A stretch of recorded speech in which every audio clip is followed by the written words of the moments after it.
"Whoever that man is," the nurse said, "he's the reason your mother is still with us."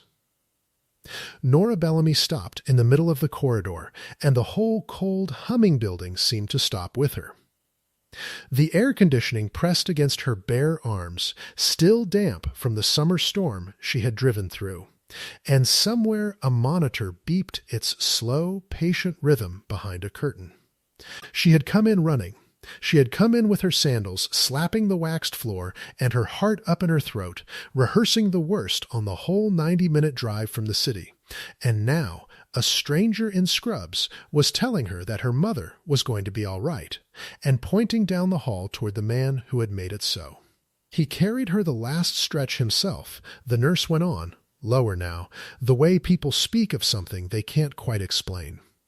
Wouldn't put her down. Wouldn't let go until we made him.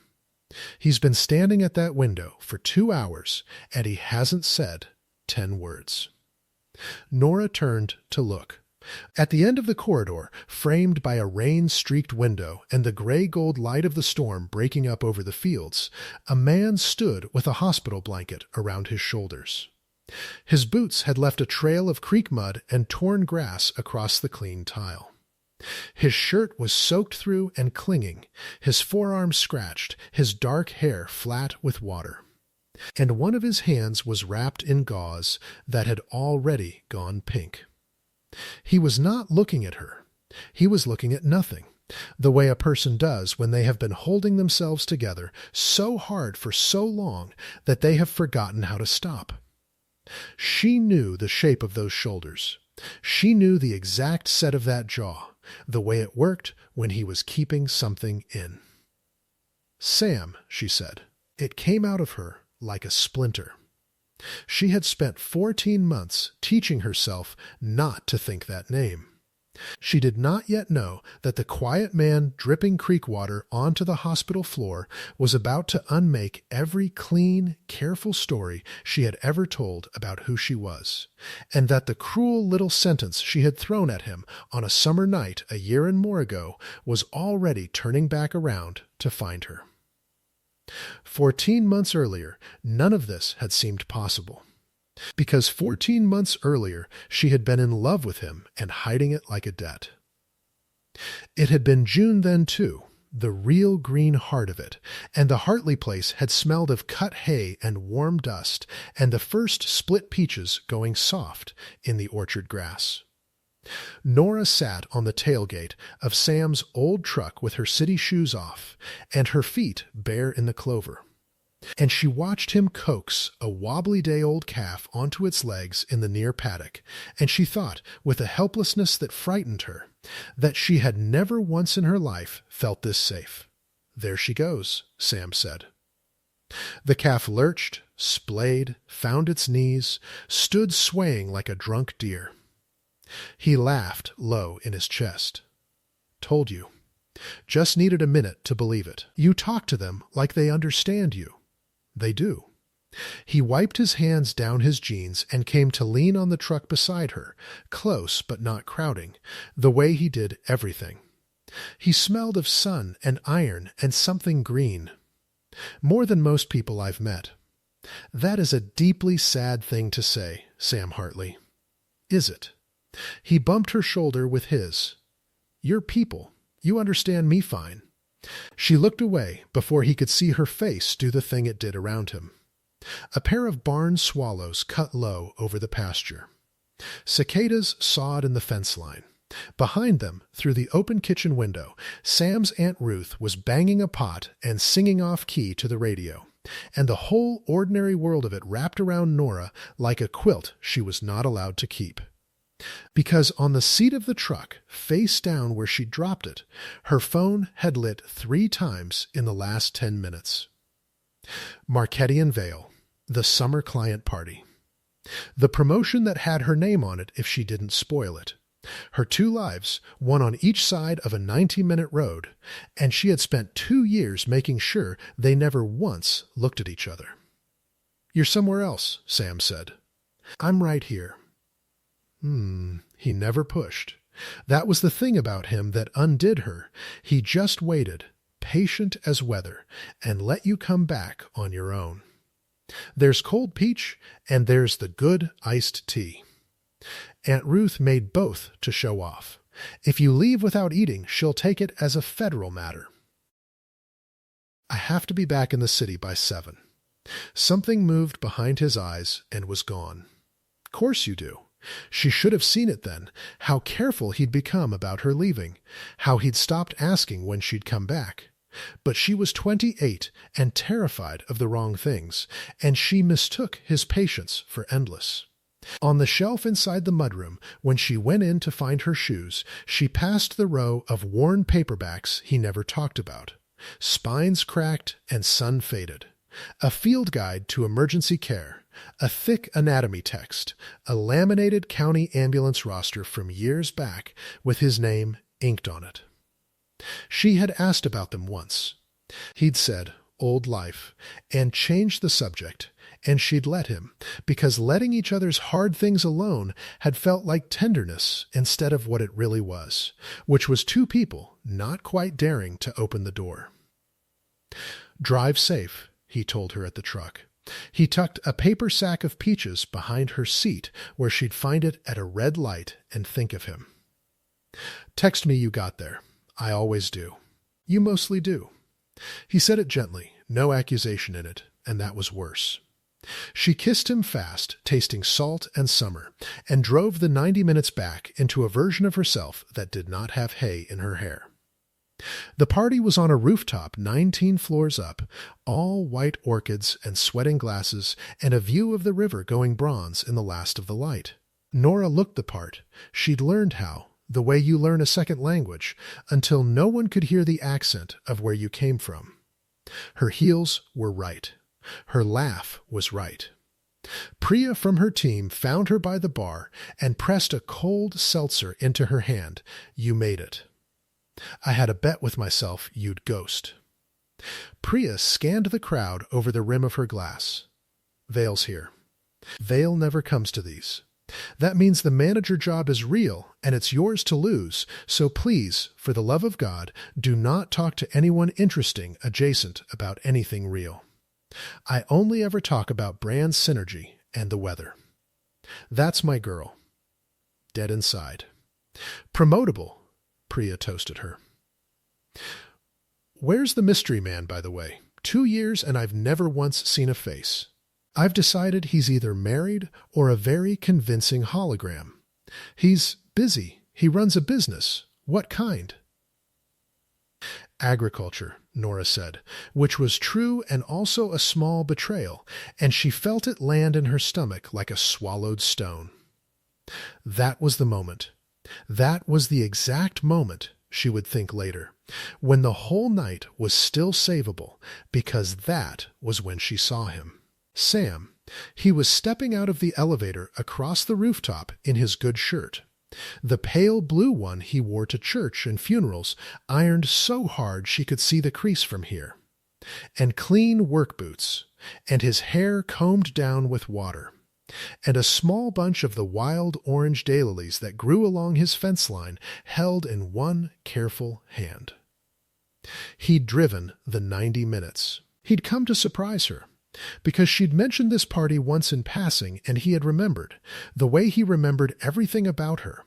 And he stood there in a sea of linen suits and imported silk, a good man dressed in his best, and his best was so plainly, so nakedly not enough for this room that Nora felt the floor tilt under her. Heads turned, not rudely, worse, with amusement. A woman near the orchids leaned to her friend and smiled behind her glass. Someone said, not quietly enough, "Is that the caterer?" Sam found Nora's face across the crowd, and his whole tired expression opened into pure gladness, into her name unspoken, and he lifted the daylilies half an inch as if to say, "Look, I brought the ones you like." And Nora, God forgive her, looked away. She turned her shoulder. She laughed at something Priya hadn't said. She let a full 3 seconds pass, 3 seconds she would spend years unable to give back. 3 seconds in which a man who had pulled her from every low place she'd ever slid into stood alone in a doorway holding flowers from a fence line and understood exactly what she was doing. When she made herself look again, the gladness was gone from his face. Something quieter had taken its place, something she'd never seen there, and it was so much worse than hurt. It was recognition. He had finally opened the door she'd been so grateful he left shut, and he had seen what was on the other side of it. He didn't make a scene. Sam Hartley never made a scene in his life. He gave her the smallest nod, "You go on, don't mind me," and he set the daylilies down on the little table by the elevator, gently, stems together, the way you lay something to rest, and he stepped back inside, and the doors closed over him. "Huh," said Priya. Poor guy walked into the wrong party. She sipped. "You okay?" "You went the color of the tablecloth." "I'm fine," Nora said. Her thumb was pressed white against the stem of her glass. "I'll be right back." She found him in the lobby 19 floors down, standing under the 2 bright lights by the revolving door, turning his truck keys over and over in his gauze-free hand. Outside, the summer night had gone thick and warm, and a bus sighed past, and the whole city smelled of hot pavement and river and exhaust. "Sam, it's all right." He said it fast, to spare her, and even now, he was trying to make it easy on her. "I should have called first. I just thought." He stopped. He looked at his boots, at the clean boots he'd shined for her. "You want me to go?" "It's fine. I'll go." And here was the fork of her whole life, and she took the wrong tine of it, because the shame in her chest was so hot and so old that she mistook it for clarity. "I think we want different things," she heard herself say. Her voice came out cool and level, the party voice, the voice with no accent. "I think we've wanted different things for a while, and we've both been too kind to say it." He went very still. Different how? "Sam, look at us." She gestured at the lobby, the marble, the version of her reflected 6 times in the brass. "Look at where I'm trying to get to." "And you're happy on 90 acres with your calves and your aunt and your same 40 faces at the same diner your whole life. And that's a good life." "It is." Her throat tightened. She pushed through it because stopping meant feeling it. "It's just a small one. And I didn't claw my way out of a town like yours to marry a simple farmer and end up right back where I started, with dirt under my nails, disappearing. There, she had said it. Simple farmer. 2 words, and they dropped into the bright, quiet lobby and did not shatter. They just lay there. Absolute. Sam didn't flinch. That was the thing she would replay 1,000 times. He didn't flinch, and he didn't fire back, and he didn't beg. He just looked at her for a long moment with those steady eyes, and whatever he saw seemed to settle something in him, some question he'd been carrying a long while. "Okay," he said softly. "That's it?" "Okay. You already decided, Nora." He weighed the keys in his palm. "You decided a long time ago.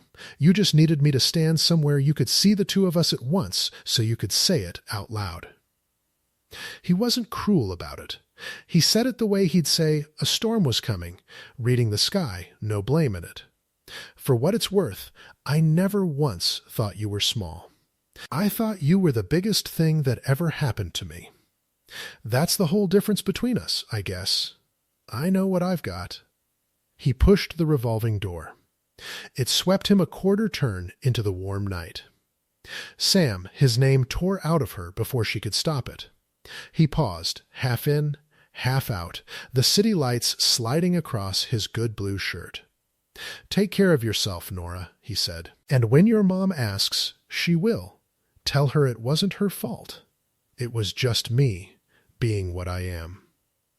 Then he was gone, across the hot street into the dark shape of that ridiculous mud-splashed truck, and the taillights pulled out into traffic and were swallowed. And Nora stood alone in a lobby that smelled of lilies and cold marble and told herself, with everything she had, that she had just done the smartest thing of her life.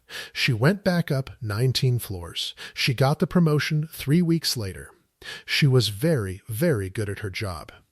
And for 14 months, she did not let herself wonder whether the light was still on in that farmhouse kitchen, or whether Aunt Ruth still sang off-key to the radio, or whether the calf she'd watched find its legs had grown up strong in a paddock she would never see again.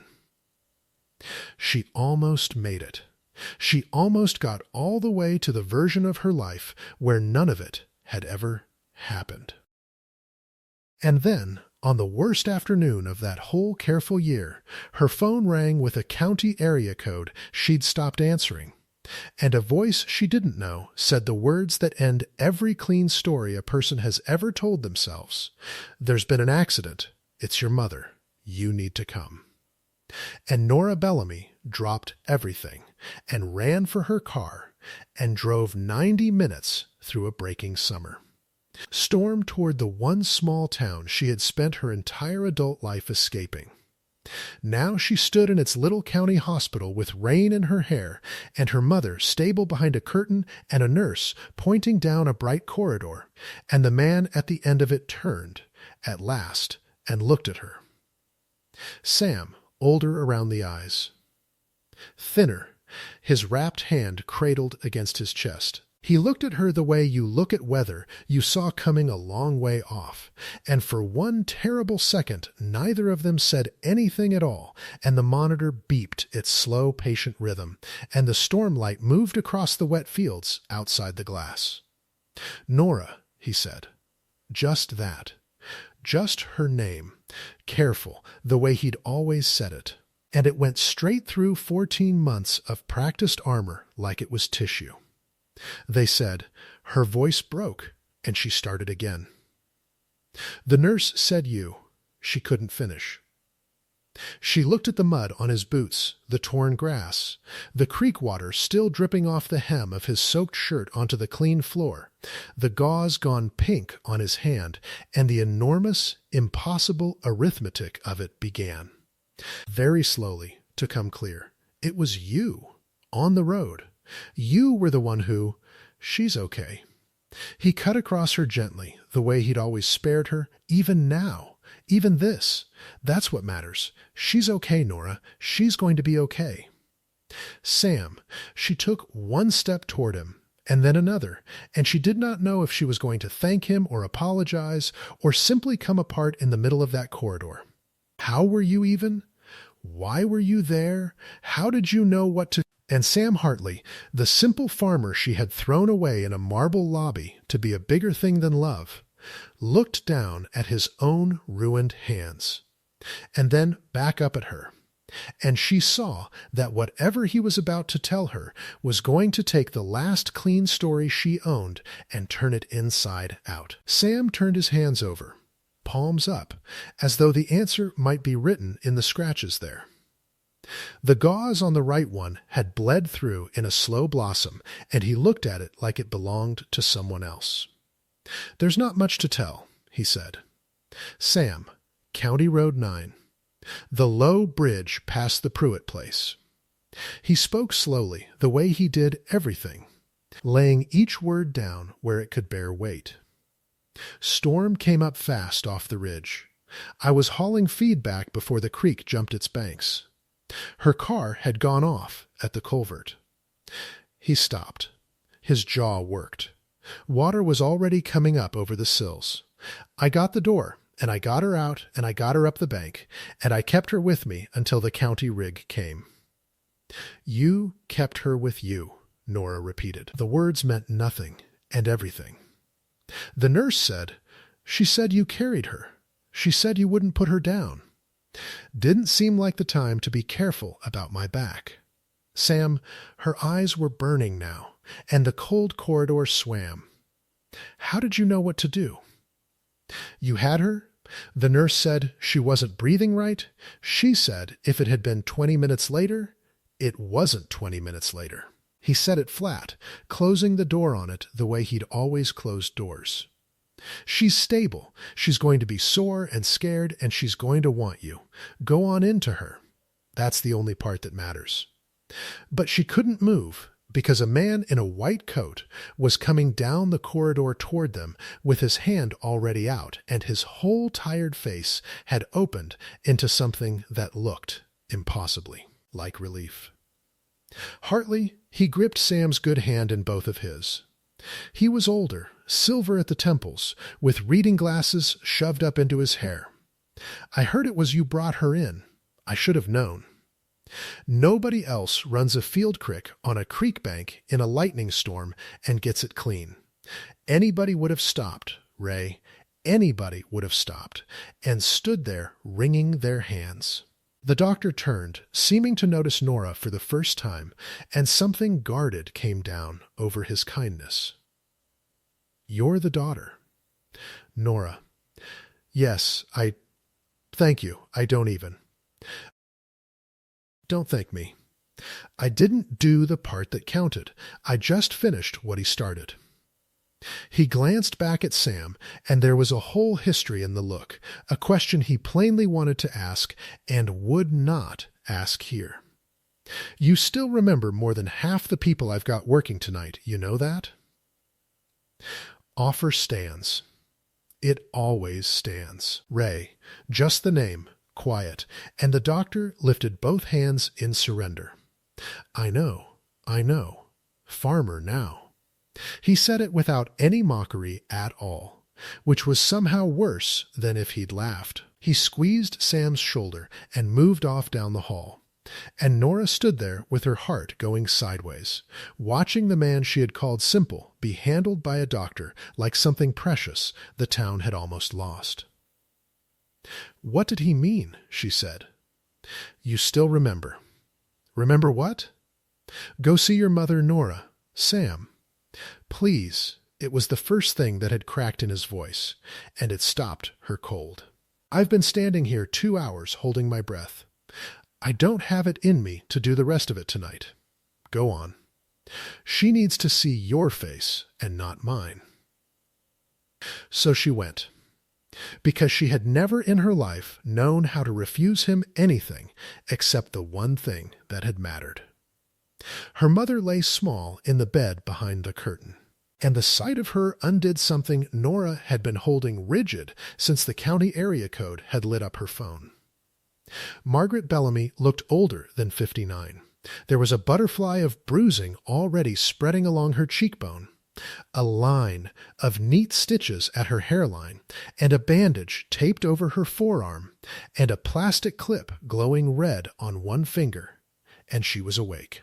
And when she saw her daughter, her whole ruined face crumpled with a joy that Nora did not deserve. There she is. Her mother's voice was a rasp. There's my girl. 90 minutes. You made it in 90 minutes in that rain, you reckless thing. Mom. Nora's knees hit the chair, and she took the hand without the clip on it, careful of the tape, and pressed it to her own cheek. Mom, I'm here. I'm right here. I'm all right. Look at you. You're soaked through. You'll catch your... Her mother's eyes drifted past her toward the curtain, hunting, where'd he go? He was right there.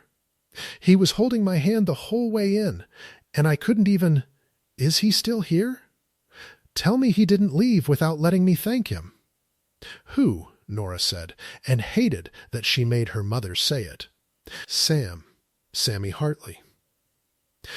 Her mother's fingers tightened. It was Sam, honey, on the road. It was Sam that came. I know, Mom. I saw him. He's in the hall. Course it was Sam. Something eased in her mother's face, a certainty so complete it hurt to look at. It's always Sam. Who do you think shovels my walk in January? Who fixed the porch step when it went soft? And never once let me pay him a dime for the lumber? She was drifting a little, the medication soft in her voice, but the words kept coming, and each one landed like a small stone dropped down a well. Brings me eggs Sunday mornings, sits and has his coffee, asks after you every single time, and I never have a thing to tell him because you never tell me anything either.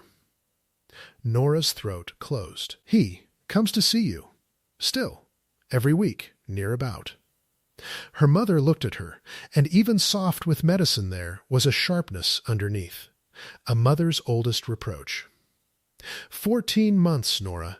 You broke that boy's heart in a hotel in the city, and he spent every one of those months making sure your mother didn't fall on the ice. What does a person do with that? You tell me, because I surely don't know. Mom, don't. Please, not tonight. No, not tonight. Her mother closed her eyes, and a tear slid sideways into the pillow, and Nora wiped it with her thumb and hated herself with a completeness that felt almost like peace. Tonight I'm just glad. He talks to me, you know. In the water. Kept talking the whole time, this low, steady voice, telling me stay with him, telling me my girl was coming. I don't know how he knew what to do with his hands like that. Her eyes opened, cloudy and searching. He was going to be a doctor, wasn't he? Before, way back.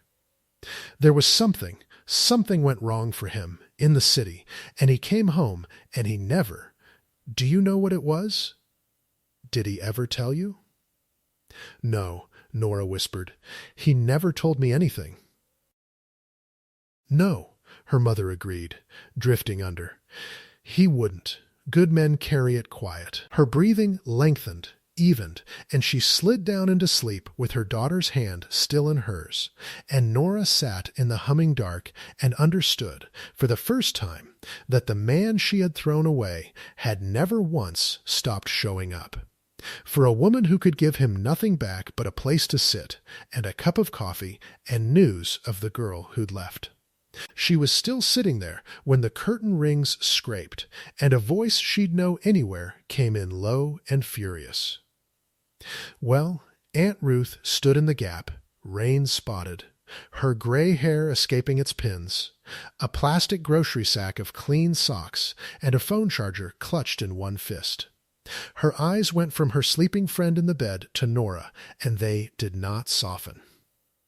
Look what the storm blew back. Ruth, Nora rose. She's stable. The doctor said, I know what the doctor said. I called the doctor from the truck. Ruth set the sack down on the rolling table with a precision that was its own kind of violence. I've been Margaret Bellamy's friend for 30 years. I don't need the daughter who couldn't be bothered to answer a county phone number to fill me in. The words went in clean. Nora didn't defend herself. There was nothing to defend. You're right, she said. I stopped answering. Ruth, I'm ashamed of it. Ruth's chin came up a fraction, as if she'd braced for a fight and been handed something harder to hold. She looked out the black window, where the storm had thinned to a fine warm rain that caught the parking lot lights and turned them to smeared gold. And when she spoke again, some of the edge had gone tired. Come out of here. Let her sleep. You'll wake her fussing.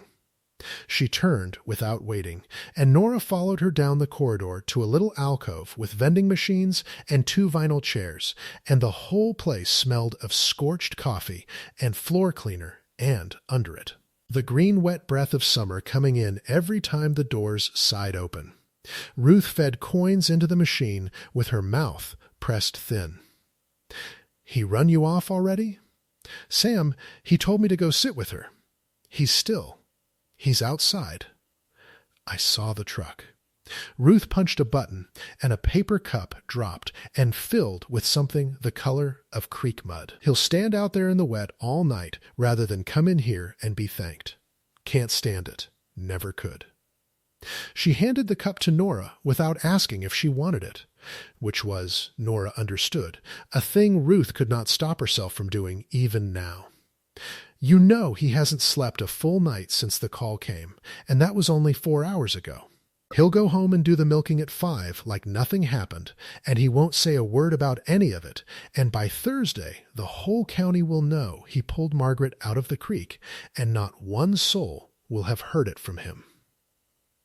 The doctor called him Ray's word. He said Sam ran I don't even know what he said.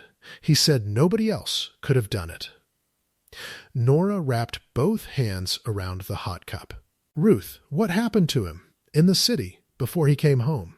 Mom said he was going to be a doctor. She said something went wrong. Ruth went very still.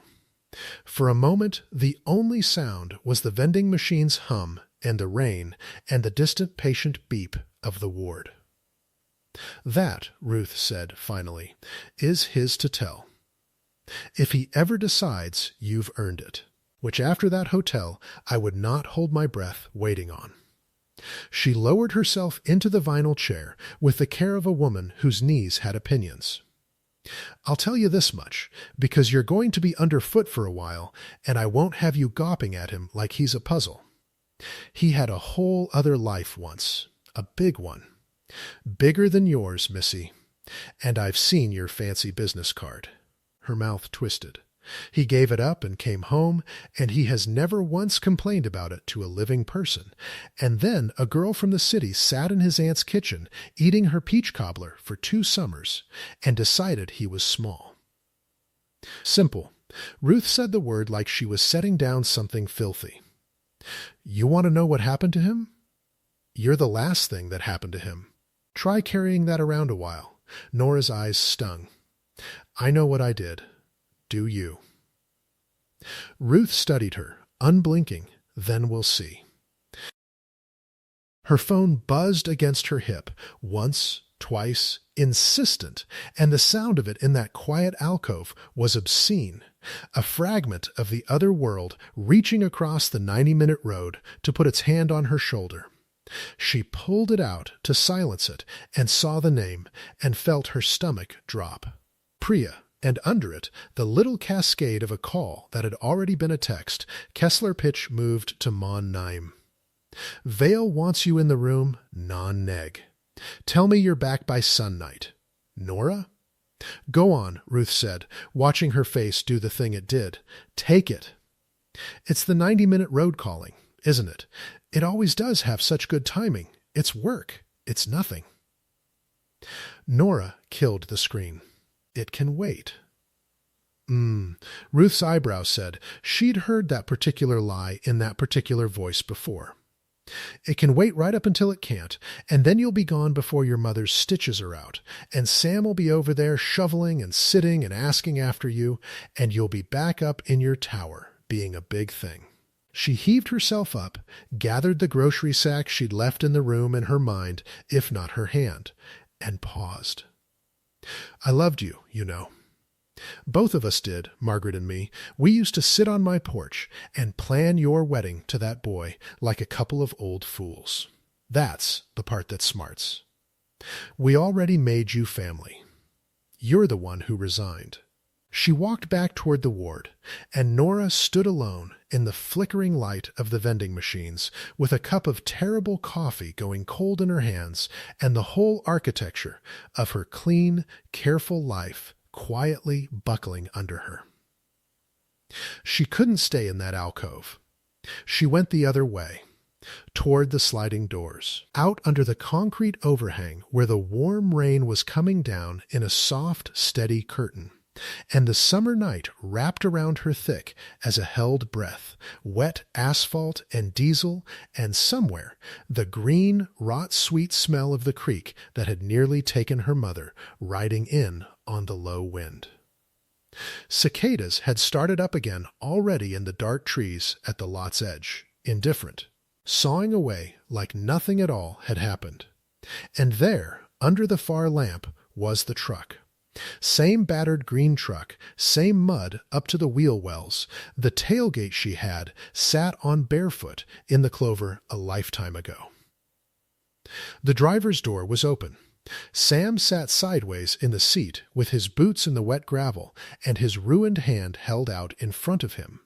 And by the yellow dome light she watched him unwind the pinked gauze with his teeth and his good fingers, wipe the gash down with something from a small hard case open on the seat beside him, and start, calm and unhurried, to close it himself.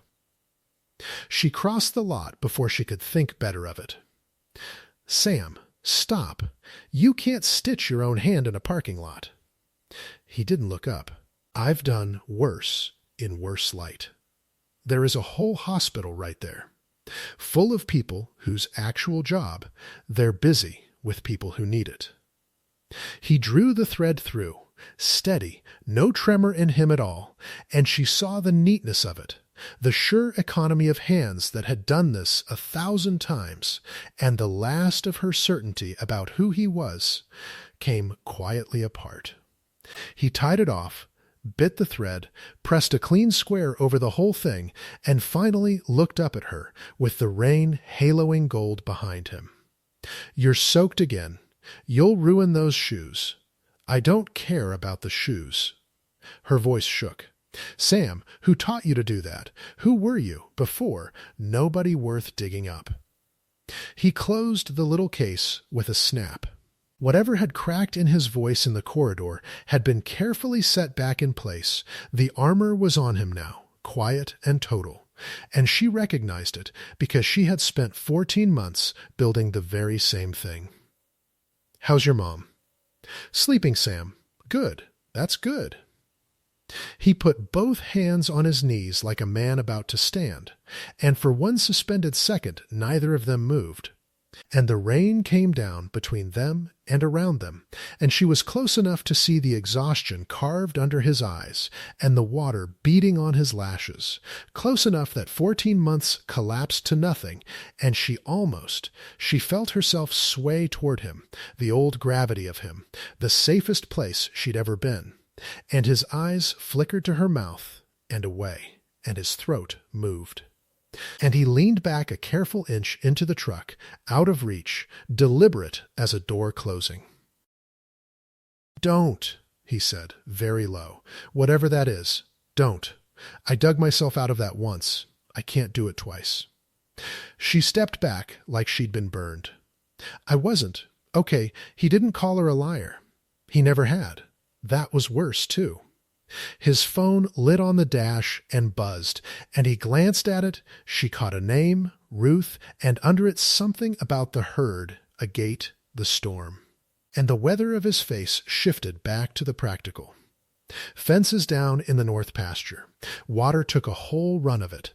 I've got to go before they're all out on the road. He swung his legs in, pulled the door half shut, then stopped, looking at her through the gap with something that was almost the old gentleness, almost, worn thin over the guard. She's going to need somebody, Nora, real care, for weeks. The doctor'll tell you tomorrow if he hasn't already. She can't be alone in that house. I know. I'll figure it out. All. And there it was, the 90-minute road, Vale, Monday, non-negotiable, rising up in her chest like water over the sills. I'll figure it out. Sure you will. Not cruel, just tired. He pulled the door the rest of the way shut and rolled the window down 2 inches. One more thing, since you'll hear it anyway, and I'd rather you heard it from me. The engine turned over, caught when it happened this afternoon, the crash. Your mother had her phone in her hand. Deputy found it in the footwell, still lit.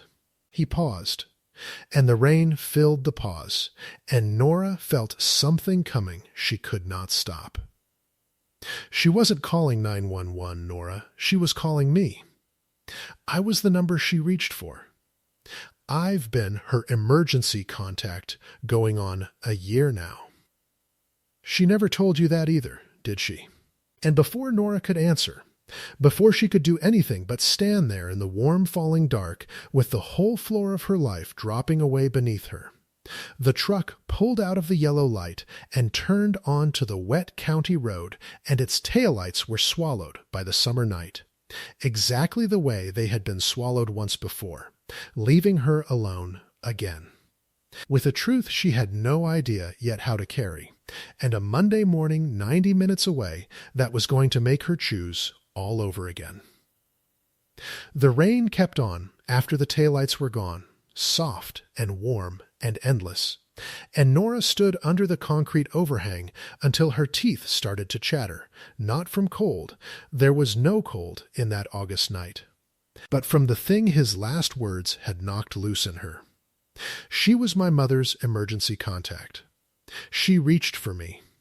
Not for the county, not for a hospital, not for her own daughter, 90 minutes up the road with her phone face down on a conference table.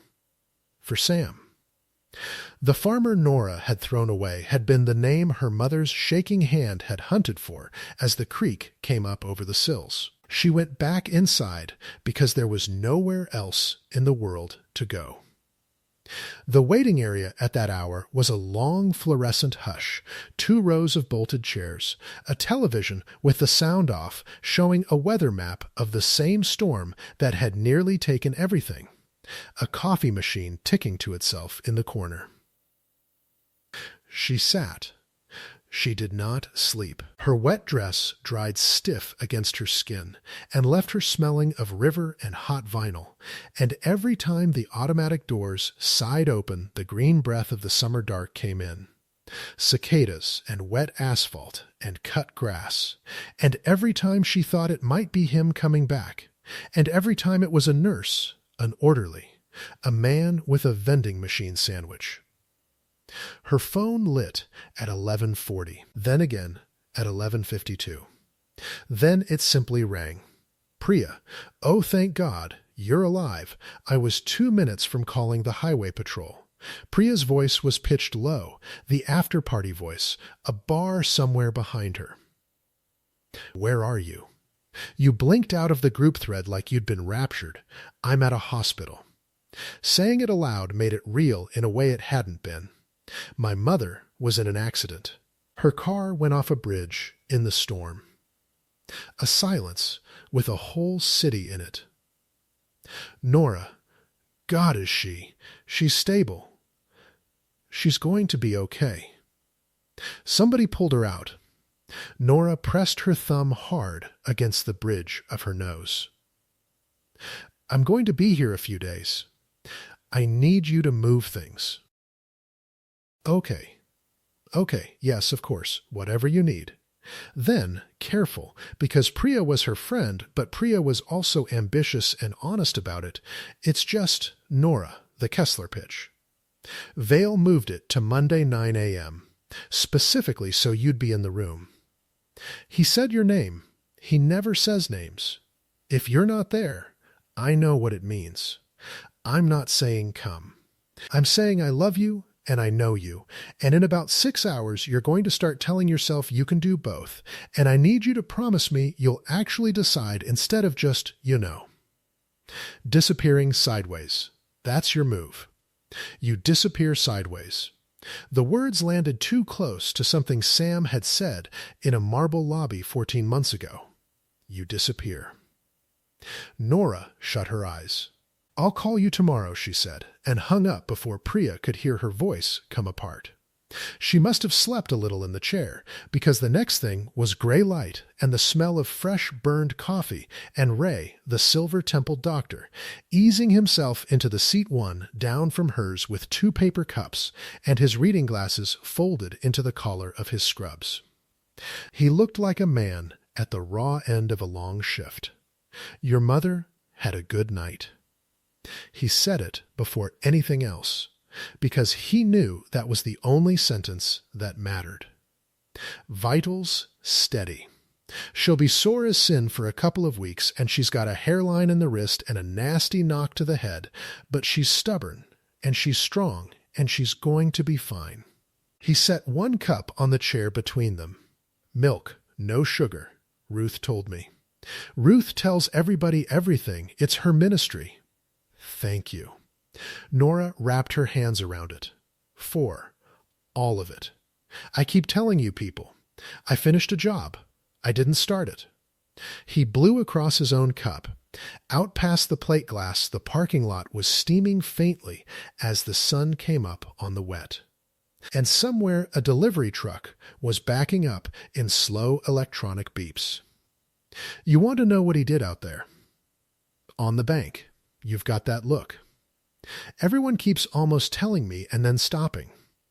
That's because it's his to tell, and this town closed ranks around him a long time ago. Ray turned the cup in his hands. But I'll tell you the shape of it, because you're going to be underfoot, and I've watched you not ask for 12 hours, and it's painful.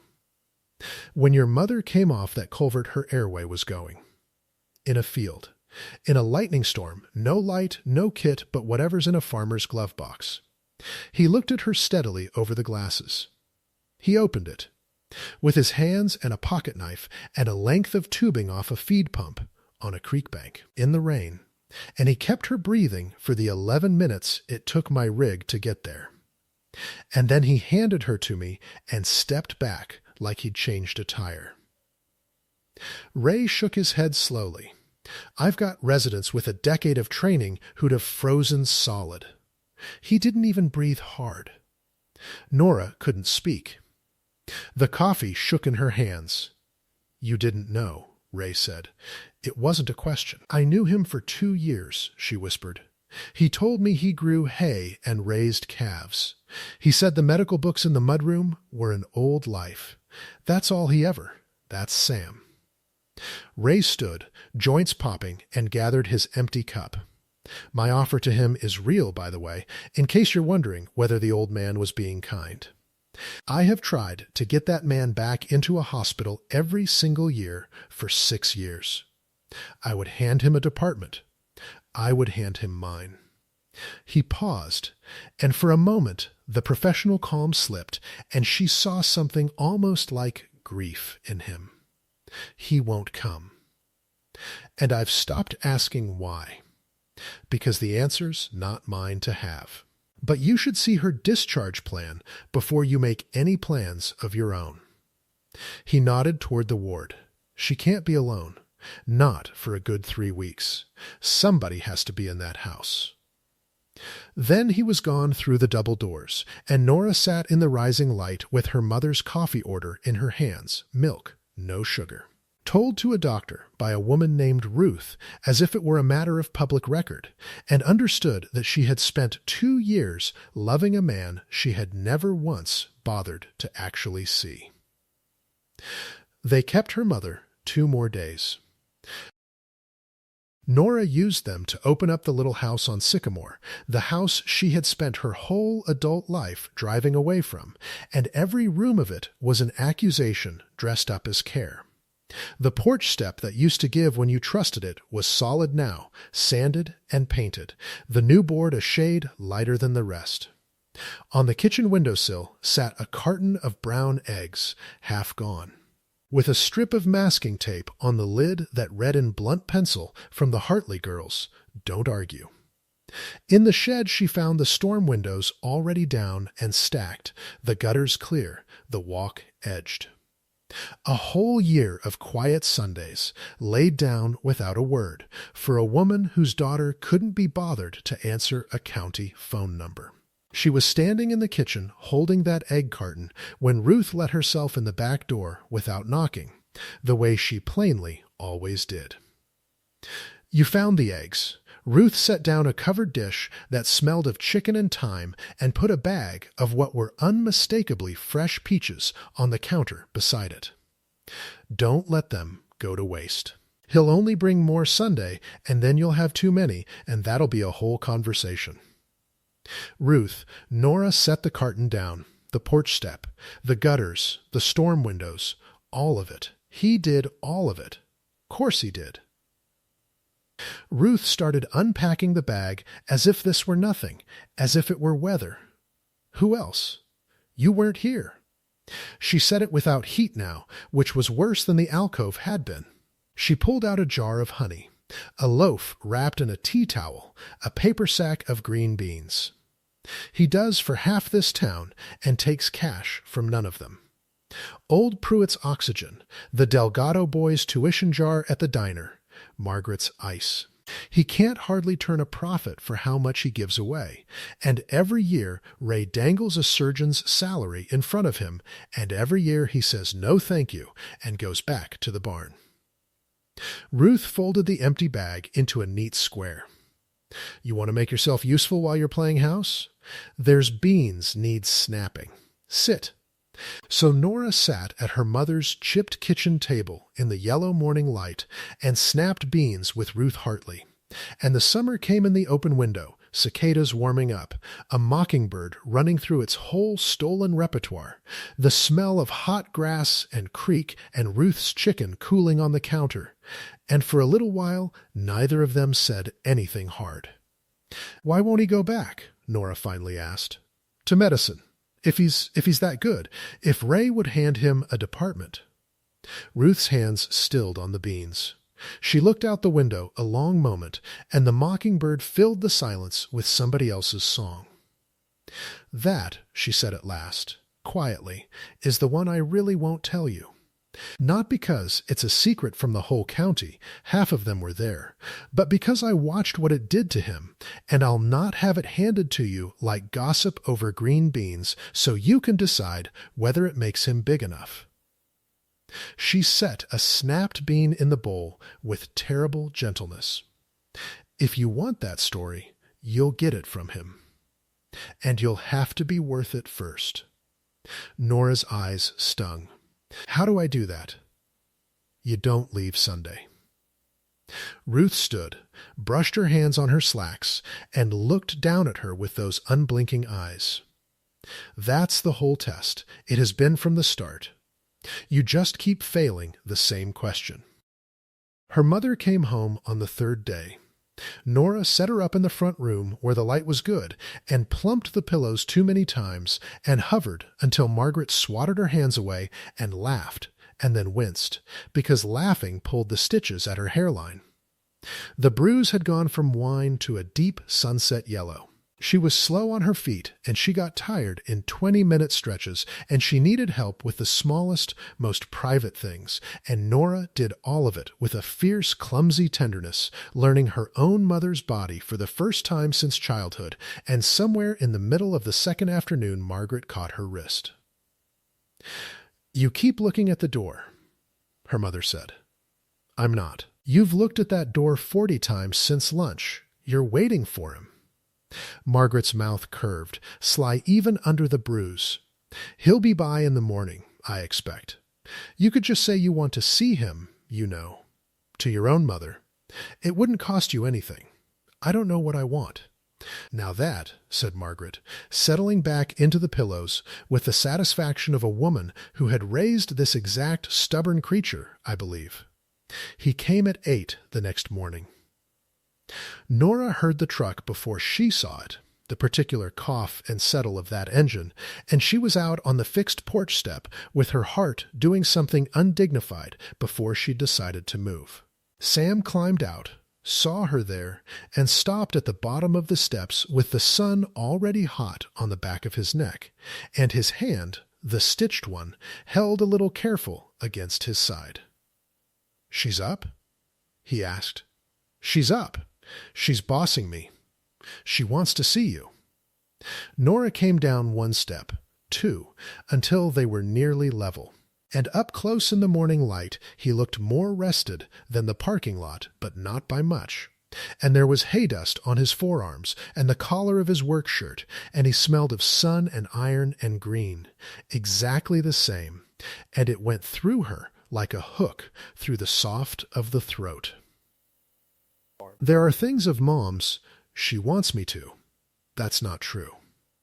She made herself stop lying right there on the step because it seemed suddenly the least she could do. "That's not true. I just want to come. I want to see it. The calf. I want to see it." Something moved behind his eyes and was gone, the old weather. "It's a working day. I'll work. Put me to work. I used to snap beans for your aunt, I have references." The corner of his mouth did something it hadn't done since a marble lobby. Not quite a smile. The memory of where one used to live. "Come at noon," he said. "Bring water. It's going to be a scorcher." He went in and sat with her mother for half an hour, and through the screen door Nora heard the low, steady rumble of his voice and her mother's raspy laugh, and once she heard him say, "Now, Margaret, you were driving too fast for that bridge, and you know it." And her mother say, "I was hurrying home because it looked like weather." And both of them go quiet in a way that meant something had passed between them that Nora, out on the step, had not earned the right to hear. The Hartley place at noon in high summer was a green roar of life. The hay was up in the near field, cut and drying in long silver gold windrows that threw a smell so sweet and dusty it sat at the back of the throat. Swallows knifed low over the pasture. In the paddock, a rangy, half-grown heifer with a white blaze lifted her head and regarded Nora with enormous wet indifference, and Nora stopped dead in the drive. "That's not," she said. "That's her." Sam came around the barn, wiping his hands on a rag, a coil of new fence wire over one shoulder. "The one you watched find her legs. Grew up mean. Kicks like a mule and thinks she owns the place." He nodded at the animal. "Wouldn't be here if you hadn't sat on my tailgate and made me talk her onto her feet, so I named her after the day. Called her June." Nora laughed, and then to her horror the laugh turned over into something else, and she had to look hard at the hayfield until it passed. They worked the fence line in the north pasture, where the storm had taken out a whole run of it, the creek still running high and brown and loud below the bank, and it was brutal in the heat, driving posts stretching wire, the sun a physical weight on the shoulders, sweat running into the eyes, the smell of hot iron and crushed grass and cattle, and the green, rot, sweet breath of the swollen creek. Sam worked one-handed and let her be his other hand, and there was no room in it for anything careful. They fell into the old rhythm without deciding to, the wordless back and forth of two people who had once known how to be a single competent thing. Hold it there. Higher there, he drove the staple home. "You've done this. You forget where I'm from." She braced the wire against the post, her palms already raw. "I snapped beans and pulled weeds and hated every minute and swore I'd get out and never come back to dirt under my nails." She looked at her own filthy hands and something turned over in her chest. "And here I am. Dirt under my nails. Looks all right on you." She glanced up. He wasn't looking at her. He was sighting down the fence line, squinting into the glare, and he'd said it the way he said everything true, plainly, like reading weather. But the tips of his ears had gone red, and it wasn't the sun. They stopped at the shade of a lone oak when the heat got murderous, and passed the water jug back and forth. And for a little while it was 14 months ago, and none of it had happened. Cicadas roaring. The creek talking to itself below. A hawk turning slow high circles over the ridge. Sam sat with his back against the oak and his stitched hand resting on his knee, and Nora sat close enough that their shoulders nearly touched. And the wanting in her was so old and so simple it frightened her more than the promotion ever had. "Sam," she kept her eyes on the ridge, the night on the bank. Ray said, "You opened her airway." With a knife and a piece of feed tubing, she felt him go still beside her.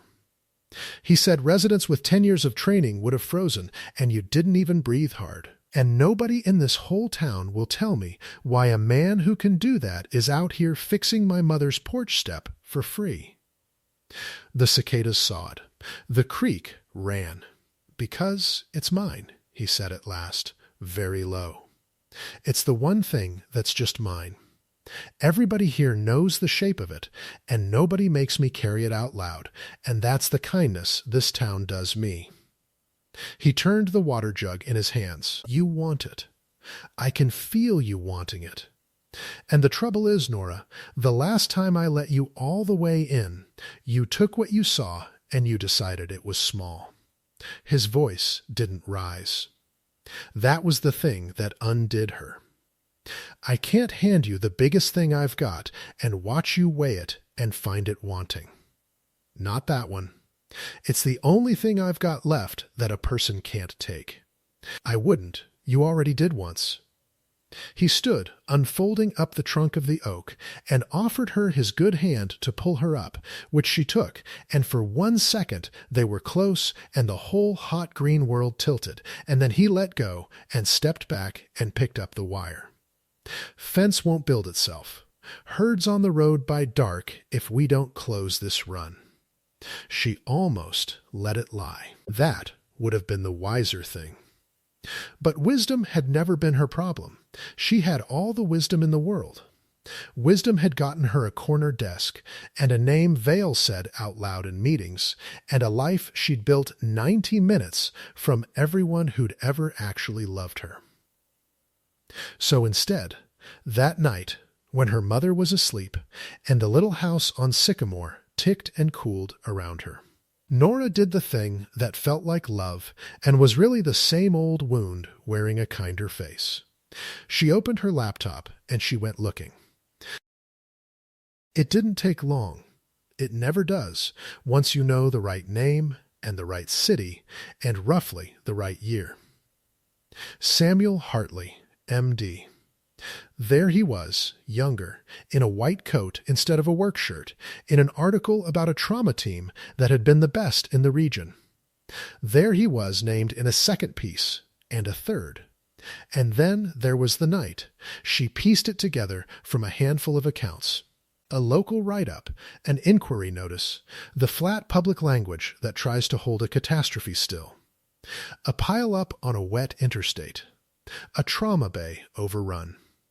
A man Sam had worked on for 3 hours, a father of 2 brought in past saving and refusing to accept it, and Sam had done everything the record showed and more, and the man had slipped away from him anyway, just before dawn. And then, this was the part that stopped Nora's breath, a formal inquiry. Because the family had needed someone to blame, and Sam's had been the last hands, and though he was cleared completely, fully, the notice used the word exonerated, something in him had simply put down the scalpel and driven home to 90 acres and never picked it up again. He hadn't been hiding a failure. He'd been cleared. He'd walked away from a career that wanted him, a city that celebrated him, a mentor who'd hand him a department because he had held a stranger's life in his 2 hands for 3 hours and lost anyway. And he could not find a way to carry that and keep standing at the table. And she had looked at that man across a marble lobby and called him a simple farmer. Nora sat in the dark kitchen with the laptop glow on her face and cried without any sound, the way you learn to when your mother is sleeping in the next room. And then, because she was who she was, because the wound in her had only ever known one language, she did not close the laptop and sit with the shame and let it change her. She started fixing it. By 2 a.m, she had a plan, and the plan felt, in the fever of it, like the most loving thing she had ever done. Ray wanted him. Ray would hand him a department. Sam wouldn't take it from Ray out of pride and grief and small-town inertia. But what if it were easier? What if the path were cleared, the offer formalized, the old exoneration surfaced and framed? A position structured so he could ease back in? What if Sam Hartley could be a doctor again, could be, in the language of the only life Nora had ever trusted, big again? Then it would all resolve. Her mother could have proper care. Sam could have his real life back, the one the accident had stolen. And Nora, she barely let herself finish the thought. Nora could love him without it costing her the road she'd built, because he wouldn't be a simple farmer anymore. He'd be a surgeon. He'd be enough for the rooftop. She never once heard, in the fever of that thought, what it actually said. She wrote to Ray first, at 2 a.m., a long, careful email. Then, God help her, she called an old law school friend from the city who did medical credentialing and left a message asking how you'd help a cleared physician re-enter practice after a long gap. Then she pulled up the inquiry notice again and saved it and the articles, the whole record of the worst night of Sam Hartley's life, into a neat folder on her desktop labeled Sam, so she could have it ready, so she could hand him back his own catastrophe tied up with a solution. As if the problem had ever been that he didn't know how to fix his own life. She fell asleep at the kitchen table feeling, for the first time in 14 months, like a good person. She woke at 7 to her phone buzzing itself off the table. Vale, not Priya, Vale himself, and under the missed call a single line of text with the temperature of open water. Kessler wants you specifically. Car will collect you Sunday 6 p.m. This is the room you've worked 6 years for, Nora. Don't be somewhere else. And below that, from Priya, sent minutes later, he's not asking. This is the whole thing. I covered for you all week, but I can't cover this. Please tell me you're coming. Nora sat at the table with the two lives blazing side by side on the screen, the folder labeled Sam open on her laptop. The car coming Sunday at 6, and she felt the old cold competence come down over her like a hand, and she made the decision the way she'd made every important decision of her adult life, which was to try to have both and call it a plan. She would go to Ray this morning with the credentialing idea. She would set Sam's rescue in motion.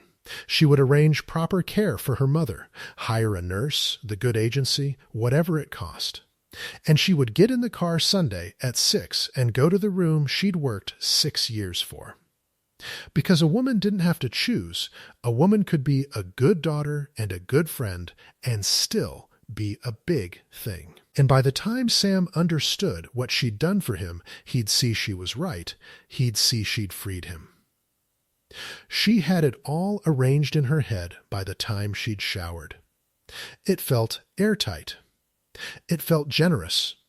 It felt exactly like the moment in the marble lobby when the shame in her chest had been so hot she'd mistaken it for clarity. She did not make it to Ray. She was coming down the porch steps with her keys and her laptop bag when Sam's truck turned into the drive, early. The eggs it was not yet Sunday to bring, and he got out slow, and he was not carrying eggs. He had his phone in his good hand, and his face, his steady, weather-reading face that she had watched take rejection in a marble lobby without a flinch, his face was wrong. Ray, she understood with a lurch. Ray had called him. Ray, kind and clumsy and delighted, had picked up the phone this morning and told Sam Hartley the wonderful news. That Margaret's daughter had written him in the night about clearing the way, about surfacing the old exoneration, about a structured path back to the table. Sam stopped 10 feet from her in the hot morning, in the hay dust and the mockingbird racket, and held the phone up between them like evidence. Ray called me, he said. Very quiet, very careful. He said you wrote him at 2 o'clock this morning. He wasn't shouting. Sam Hartley had never shouted in his life. He said you found the whole thing, the interstate, the inquiry, the everything. He said you'd been up all night working out how to get me back into a hospital. His throat moved. Tell me he's wrong, Nora. Tell me you didn't go digging up the worst night of my life so you could tie a bow on it and hand it back to me as a favor. The keys were cold in her hand. The car was coming at 6. Sam, I did it for you, she said, and heard, too late, exactly how it sounded. You're wasted out here. You're brilliant, Ray would hand you a department. You could have your whole life back. The real one, the big one. You don't have to be stuck out here fixing porch steps and giving eggs away for free. Stuck, the word came out of him like the fence wires snapping.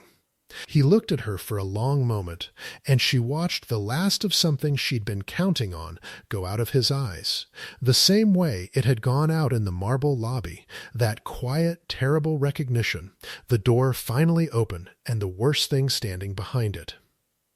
I chose this. Every day for 6 years I get up before the sun and I choose it. It's not a wound I'm too small to fix, Nora. It's my life. And you looked at it, you looked at me carrying your mother out of a creek, and me snapping beans with my aunt and me and this whole town, and you still, even now, even after all of it, you saw a problem to solve. His voice finally cracked, one hairline fracture, and it was worse than any shout. You didn't want to see me. You wanted to make me big enough to be seen with. That's not. But it was. It was exactly. The folder was open on the laptop in her bag. The car was coming at 6. When's the car? Sam said. She stared at him. Ruth heard it from Margaret, who heard you on the phone through the wall. This whole county leaks, Nora. You know that.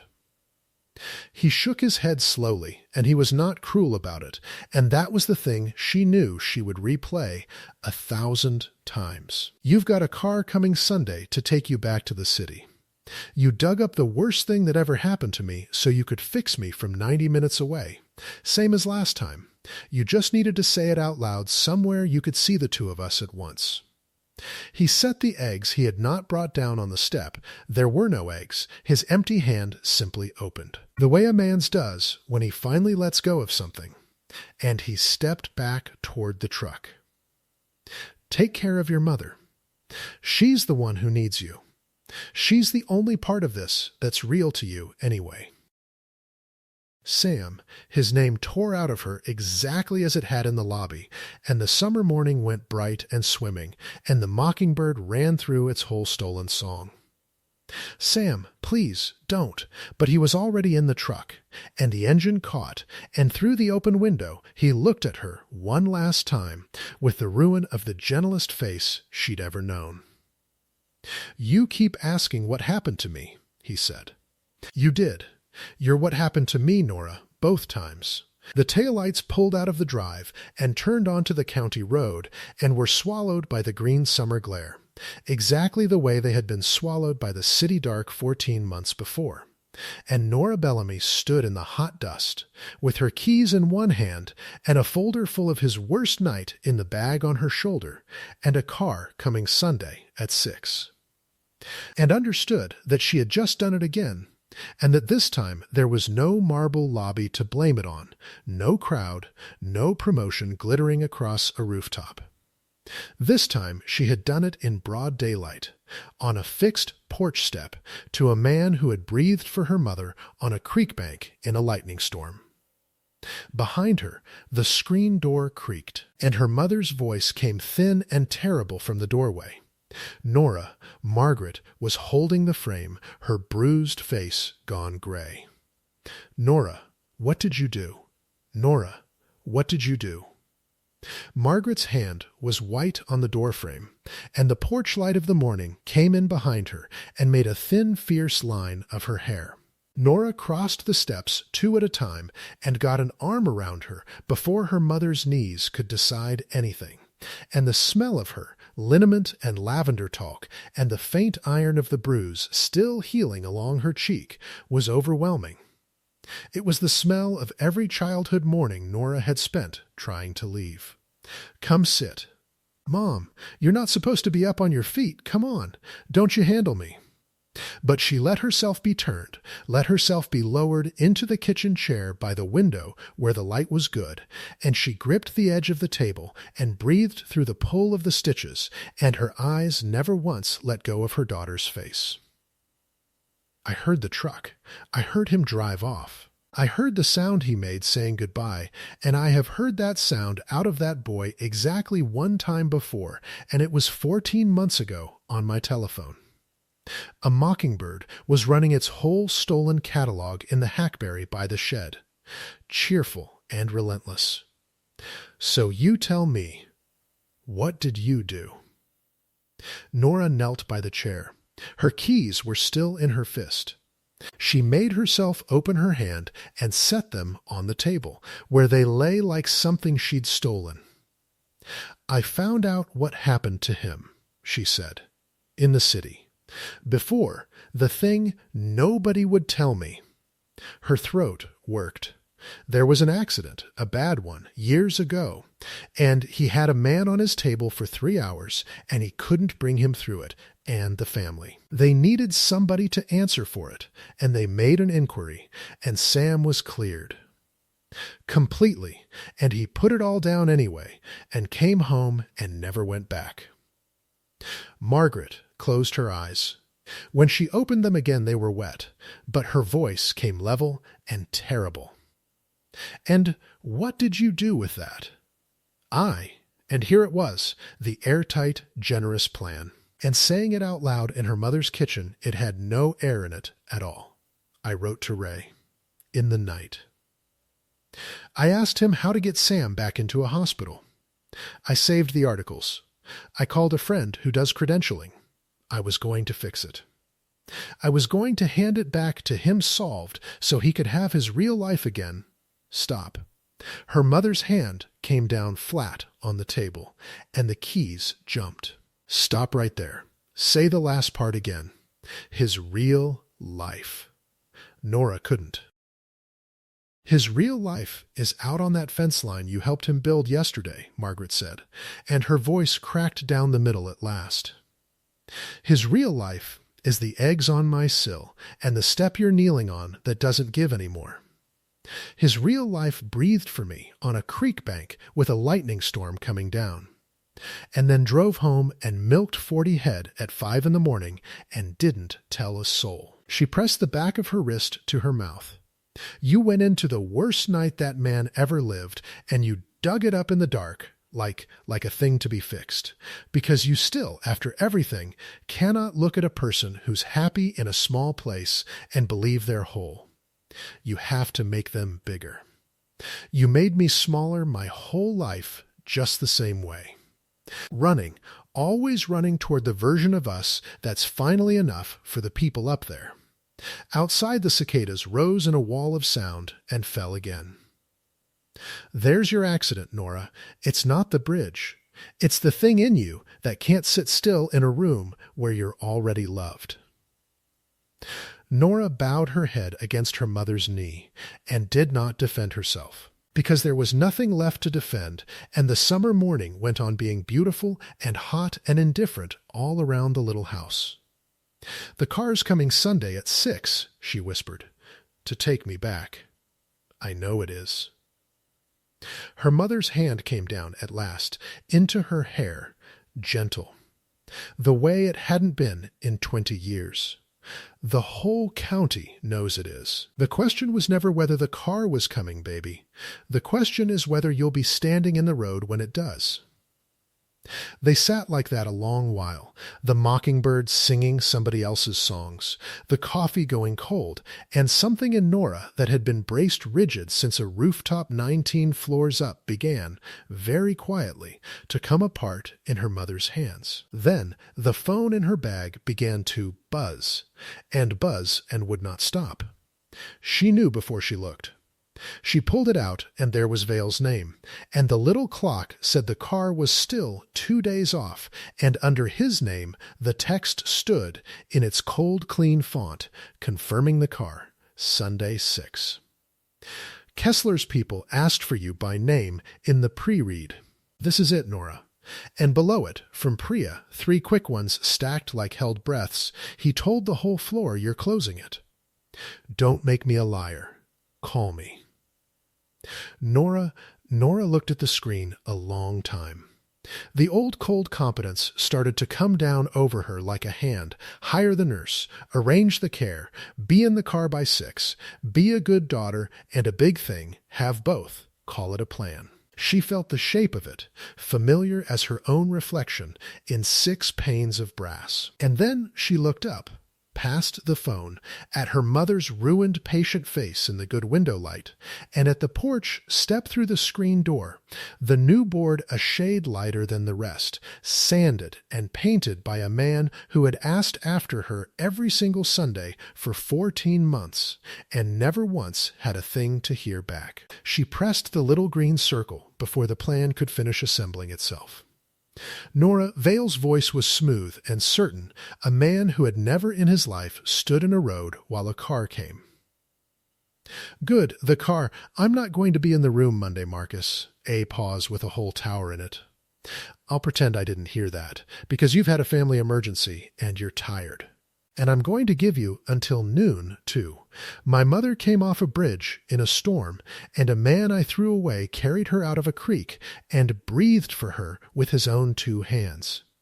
Her voice did not shake. That surprised her. "I have spent 6 years learning how to talk in a room like Monday's about nothing at all, in a voice with no accent, and I have been very, very good at it. And I am telling you now, in my mother's kitchen, that I am not getting in that car." The cicadas roared. "Give the room to Priya. She's ready. She's been carrying me for a week, and she'll close it cleaner than I would." "That's not me disappearing sideways, Marcus. That's me telling you the truth to your face for the first time since you hired me." She could hear him recalibrating, the little machinery of him. "You understand what you're walking away from." "For the first time in my life," Nora said, "yes, I do." She hung up. Her hand was steady.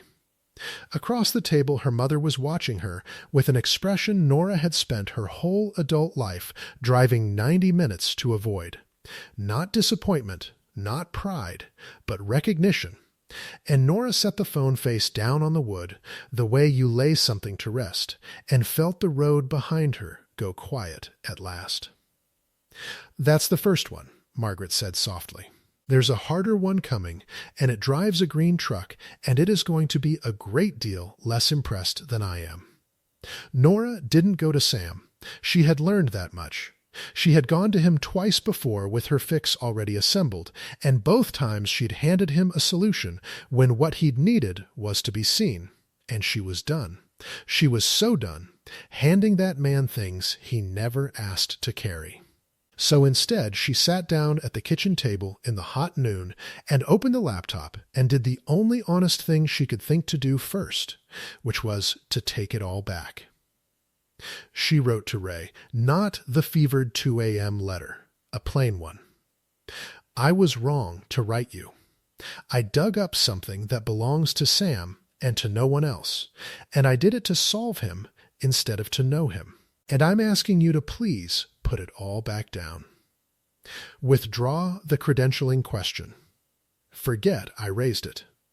If he ever comes back to the table, it will be because he walked to it himself, on his own legs, and not 1 day before." She read it twice and sent it. Then she called the law school friend and left a second message canceling the first. Then she opened the folder on her desktop, the neat, cruel folder labeled Sam, the whole archive of the worst night of his life tied up in a bow. And she deleted it, file by file, and then emptied it, so there'd be no undo. And she sat with her empty hands in the green kitchen light, and understood that undoing the harm was not the same as being forgiven for it, and that she had no right to expect the second just because she'd finally managed the first. The screen door opened without a knock.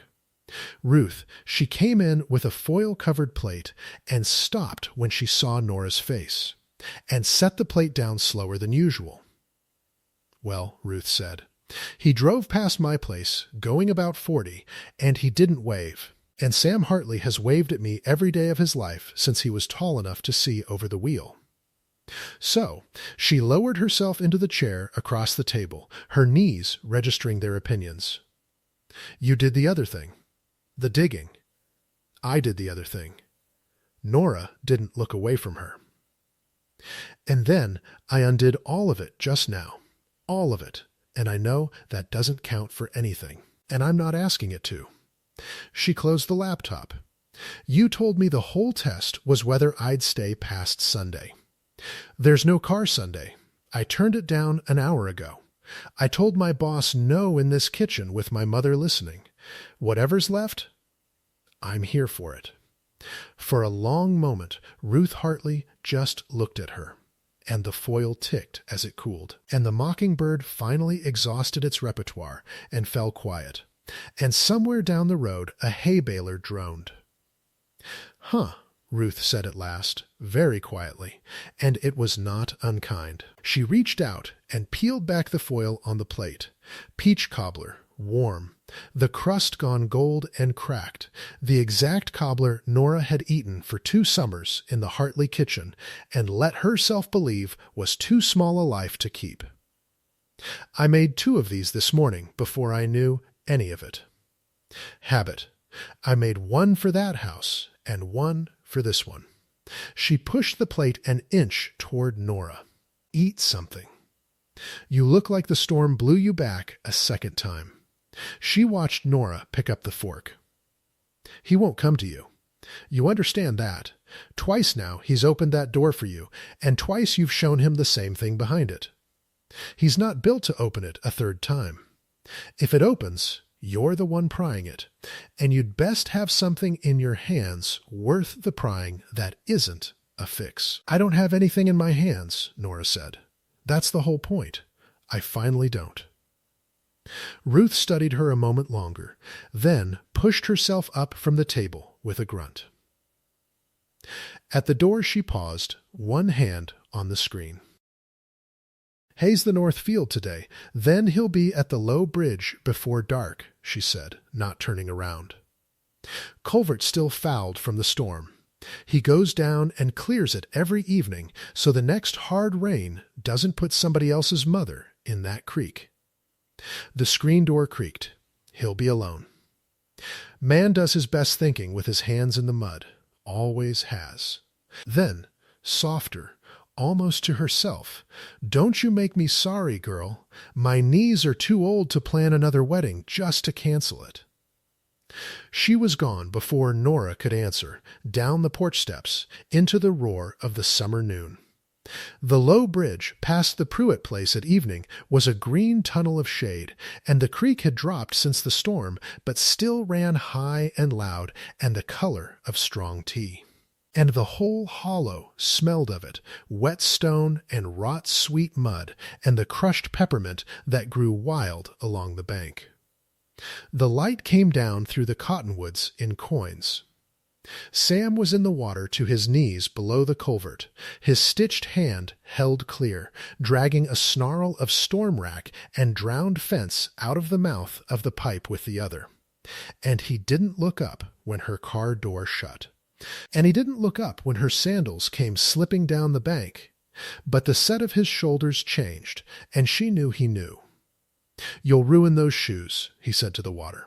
"I don't care about the shoes."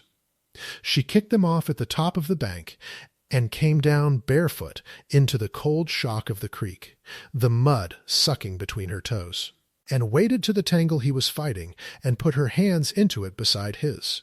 "Tell me where to pull.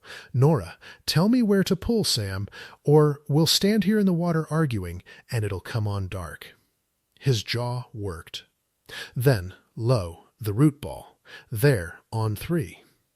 And they hauled together, the old wordless rhythm, and the mass gave all at once, and the creek went suddenly clear and loud through the pipe, and they both staggered back and caught themselves, breathing hard, mud to the elbows, close enough in the green shade that she could see the exhaustion carved under his eyes, and the pink line of the stitches he'd sewn into his own hand in a parking lot 2 nights ago.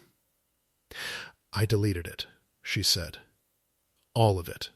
The articles, the inquiry, the folder. I wrote Ray this morning and told him to put it all down and never raise it again. I called the credentialing off. It's gone. Whatever you decide to do with the table, it'll be because you walked to it, not because I cleared the path in the dark like you were a problem I could solve from 90 minutes away." The creek ran between their legs, cold and steady. "I'm not here to fix you, Sam," I finally came with nothing in my hands. He looked at her a long moment, and the coins of light moved on the water, and a wood thrush somewhere upstream let its slow silver phrase fall into the hush. "You dug up the worst night of my life," he said. "You know that? Not the accident on the bridge. Mine, the 3 hours I stood at a table and did everything I had and it wasn't enough, and a man's 2 boys grew up without their father, and I couldn't find the way to keep standing at that table after. You went and got that in the dark and tied a bow on it." His voice didn't rise. It never did. "How am I supposed to hand you anything after that?" "You're not." Nora's eyes were burning, and the creek blurred. "You're not supposed to hand me anything. I don't get to be handed things anymore.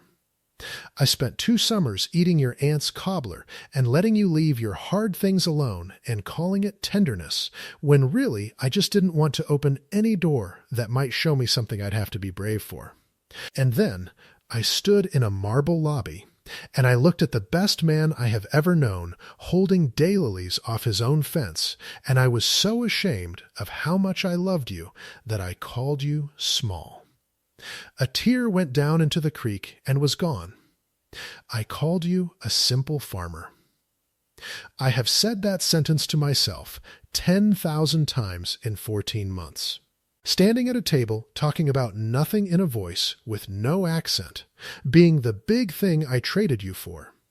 And do you know what I finally understood out here?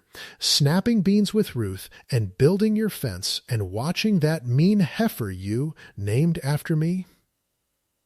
"June," he said. His throat had gone tight. "I understood that there was never anything simple about you at all. I made you simple so I could leave you. That's the truth I couldn't stand to look at. You weren't the small life, Sam. I was. I was the small thing. I was so small I couldn't hold what you gave me without needing to trade it for a bigger room." The creek ran. The thrush sang its slow phrase again. Sam looked down at the clear water going through the culvert he cleared every evening so that no one else's mother would come off that bridge, and when he looked back up, his steady weather-reading face had cracked all the way open at last, and there was no armor left on it anywhere. "I've been in love with you since you sat on my tailgate and told me it was a sad thing that I talked to the calves," he said, rough, plain, reading it off his own chest like weather. "I never once stopped. Not through the lobby.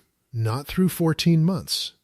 Not this morning, driving away with my hands shaking on the wheel. That's the thing I couldn't let you back in to see.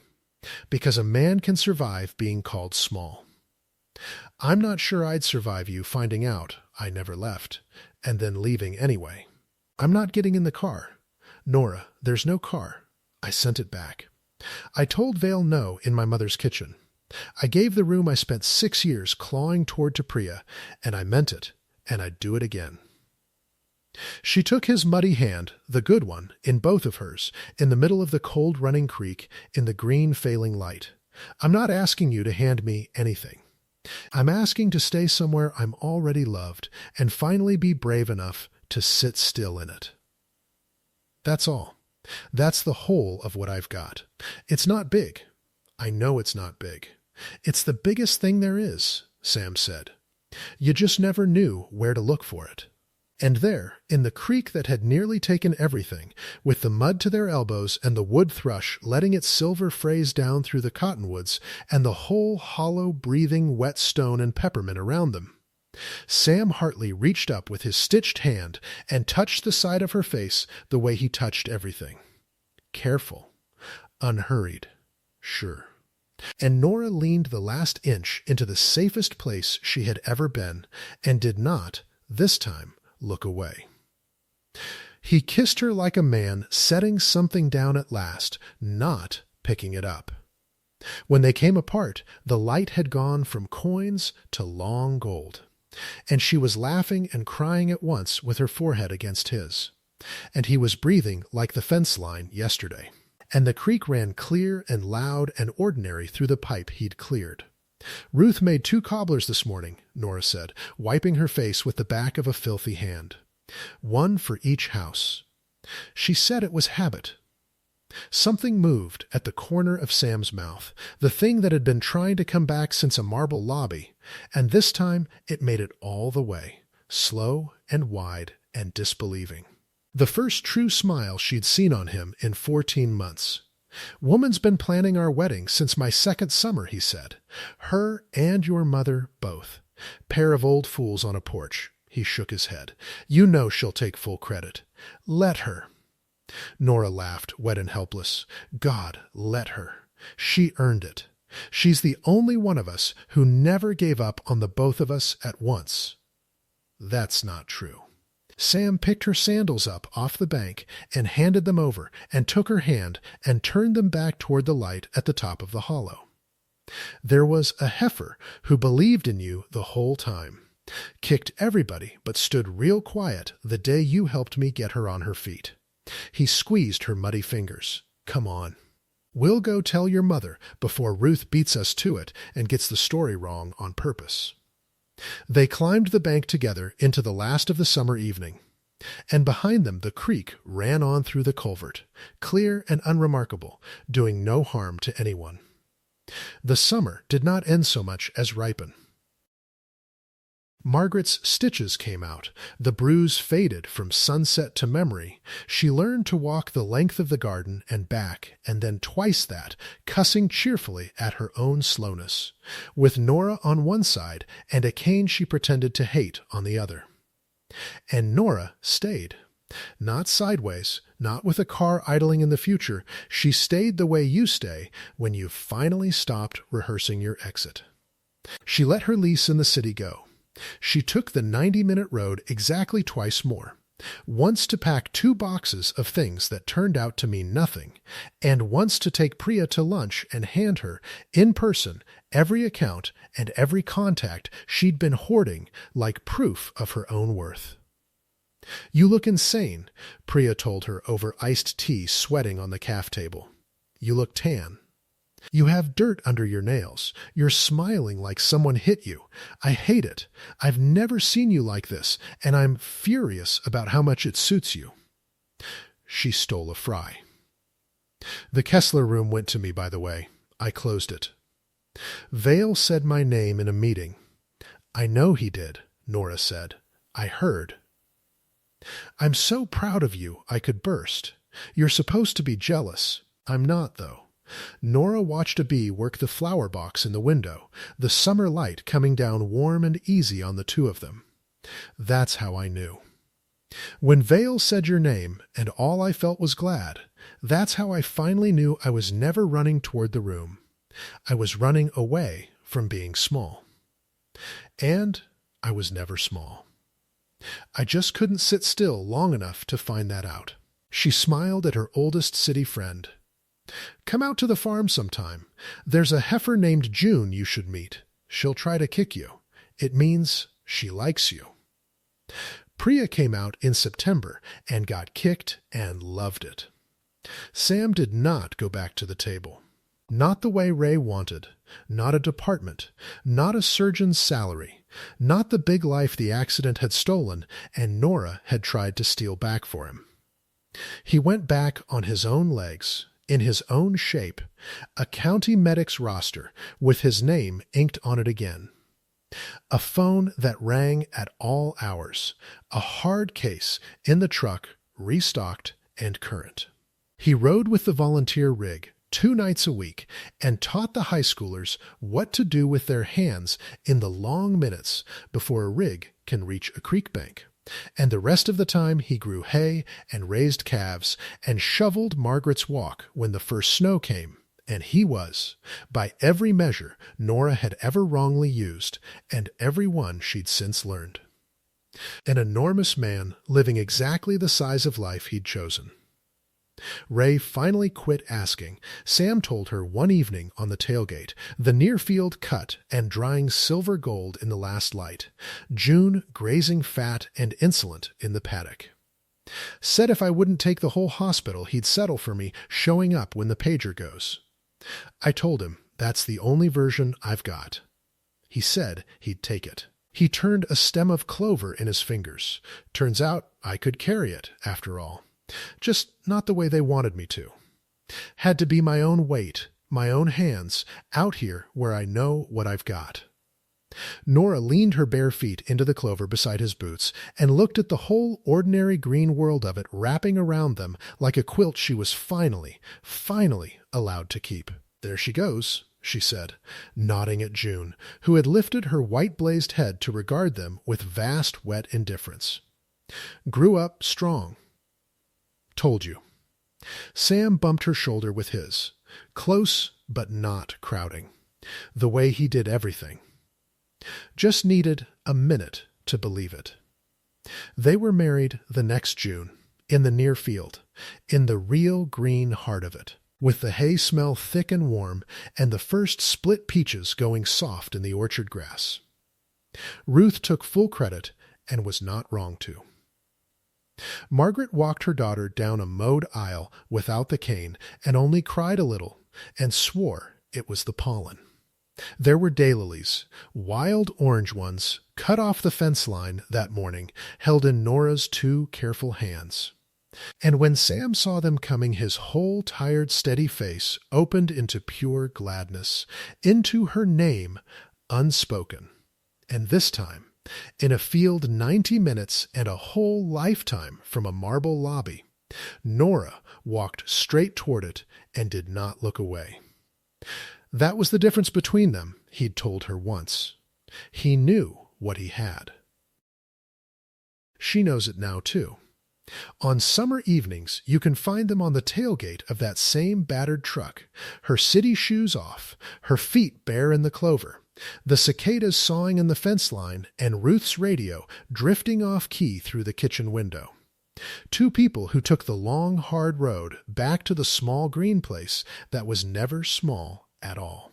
And if you'd told the woman in the marble lobby that this was where the biggest life she'd ever know was waiting, she'd have laughed in a voice with no accent and driven 90 minutes the other way. Real love does not always arrive dressed the way you expected it. Sometimes it comes up your fence line in a church blue shirt with flowers you didn't think to want. And the whole of growing up is learning to walk toward it instead of turning your shoulder. If this story warmed something in you tonight, stay a while with us, subscribe, and let the next one find you the way the best things do. Quietly, right when you've stopped running from them.